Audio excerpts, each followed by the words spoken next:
Hey guys, Michael Rashan, your Ziglar license coach, back with you again. Happy Friday. And if you were with us last week, then you know that last week we covered the what and the why, specifically relating to time blocking. So we're going to wrap up this little two-part mini series here. And today or this week, we're covering the who and the how. And as a little added bonus, we'll even show you how to time block your water intake. Without further ado, I want to jump in with this thought that all tasks will expand to fill the time they are allowed. Now, the case in point for that is actually the numbers that I gave you last week regarding email and social media. So, just the act of being on social media and checking your work and personal email throughout the day eats up an average of 7 hours and 55 minutes a day. Now, that is literally, quite literally, 1/3 of your entire day between basically two tasks. So that being said, I'm pretty sure that nobody blocks out 8 hours of their day to respond to emails, read emails, and browse social media. And if you do, then we should have a conversation because that is a lot of time that could be better spent. Again, that's in part the why. The who and the how. The who is simple. In reality, everybody needs time blocking because everybody is human and everybody is prone to procrastination and prone to distractions. So having a system behind it will make it that much more achievable and that much more manageable. And that's where the how comes in. And again, think about this. Willpower is a finite resource. Again, so you start with a set amount of willpower in the morning, and by the time the end of the day comes, that willpower is in most cases completely exhausted. That's why you can say no to the donuts in the morning, but saying no to dessert after dinner is much, much harder. So the reality with that in mind is that you have to set your schedule before your day starts. The reality is that if you wait till your day starts to start planning it, then you've already lost. Now, planning your day once your day starts leaves you open and susceptible to a huge number of distractions because the day is going to start going and you're going to get dragged along for the ride. In an ideal world, you have your major tasks planned out Sunday night and you have them forecasted out through the entire week, but sometimes that doesn't happen and that's just the reality of it. So get up 10, 15, 20 minutes early and plan out your day before the house gets going, before the world gets going, before life starts moving. So 3 tools, and I'm going to give you the bonus one. That's a water bottle here. 3 tools to help you time block. Now, the first one's Google Calendar. Now, most everybody is going to have access to Google Calendar. And the cool thing about Google Calendar is it goes across all your devices. So whether you have your phone, your laptop, your work computer, your home computer, they can all be synced and meshed together. So what you put in one is automatically going to transfer and integrate to the others. The other one is Evernote. Evernote is a similar platform in the sense that it goes across all devices. So you put it in Evernote on your phone, and it goes to your computer, your laptop, your work computer, wherever you are logged into Evernote. So you can access all your notes at the same time. And Evernote has a really robust free version. It also has a paid version, but I'm focusing on free or very inexpensive tools today because that's going to be the most manageable for some people. So they do have a lot of really cool templates, and I'm going to show you a couple of those that will help you kind of plan out and visualize what we're trying to do here. And the last one's a paperback planner. Now, if you know me, I love Ziglar. I'm a little bit more old school. I like to have the paper in front of me. So that's my choice. You don't have to use that. That does cost a little bit of money, but in my opinion, it's worth every cent, and it's the only planner that I consistently use.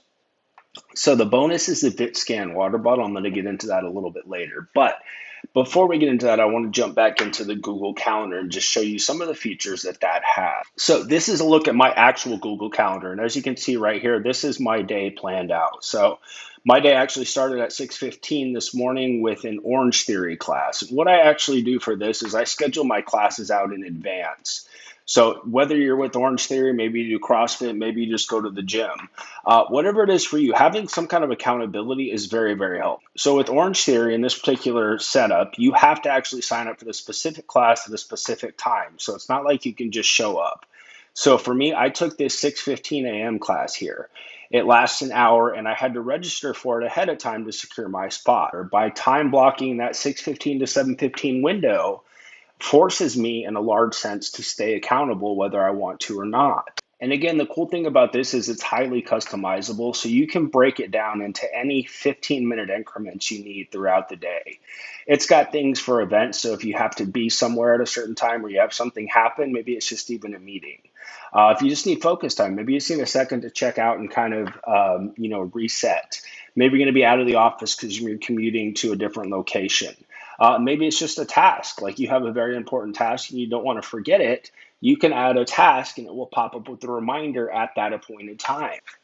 So the next one was Evernote. So this is Evernote. And again, this is a cool tool because it allows you to sync across all devices. So whatever you put in here, I'm working on my laptop at this moment, it's going to show up on my phone. They have a smartphone app, so whether you have Android or Apple, you can download the app and it's going to automatically sync between the two. So wherever you are, whatever device you're using, even if you're on somebody else's computer, you can log into Evernote, pull up your notes, and then you have access to them right there. So it's a very cool thing in that sense, and that is part of the free version.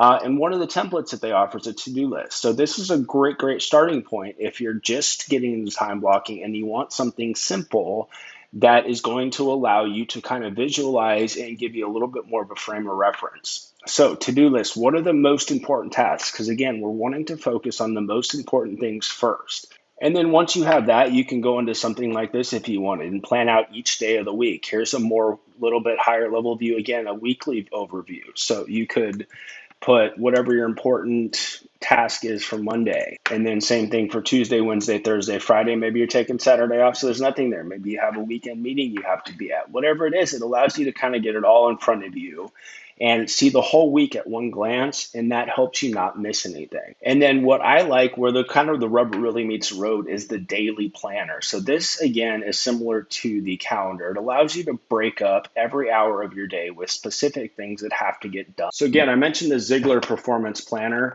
and what it does is it allows you to schedule all of your most important activities. So list everything that you need to get done in the week here.